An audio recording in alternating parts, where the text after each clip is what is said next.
10 septembre est déjà une première victoire. Grâce à cette mobilisation auquel vous avez participé, on a réussi à faire tomber ce plan d'austérité de 44 milliards. C'est-à-dire que les 2 jours de repos fêtes qui devaient nous retirer, ils ne les retireront pas. C'est-à-dire que le blocage automatique des salaires, des pensions, des prestations sociales en 2026, ils ne le feront pas.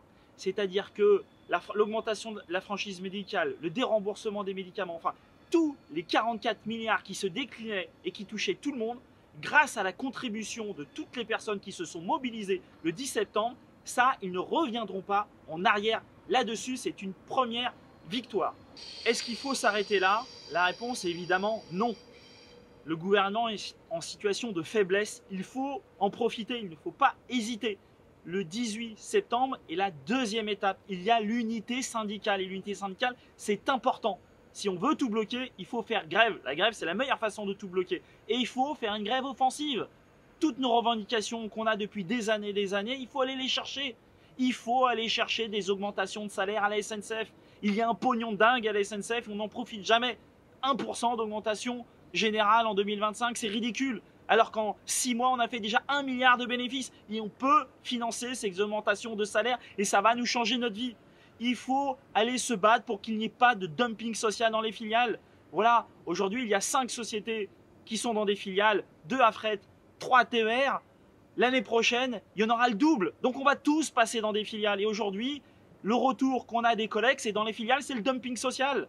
Sur les activités sociales, sur les salaires, sur le RH 077, ils veulent rogner sur tout. Donc il faut qu'il y ait des garanties de maintien de nos conditions sociales dans les filiales. On a une occasion en or de les avoir maintenant. Il faut également se battre pour le ferroviaire. Oui, parce que le ferroviaire, c'est bon pour le climat, mais c'est bon aussi pour nos emplois. Voilà, aujourd'hui, il y a des gens qui pensent que fermer des lignes ferroviaires en pleine crise climatique, c'est la super bonne idée à mettre en place.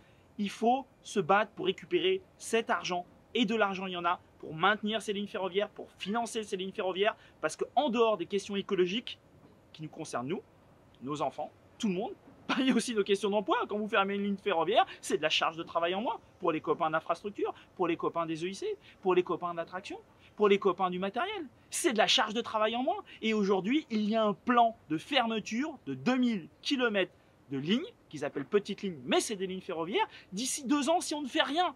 Voilà, donc il faut aller chercher cet argent sous le ferroviaire. Il faut faire une grève offensive. Donc le 18, on pose sa D2I, on se met en grève. Il y a l'unité syndicale, il n'y a aucune excuse. Il y a les revendications. Le 18, on pose sa D2I, on se met en grève, on vient en assemblée générale et on peut et on va gagner.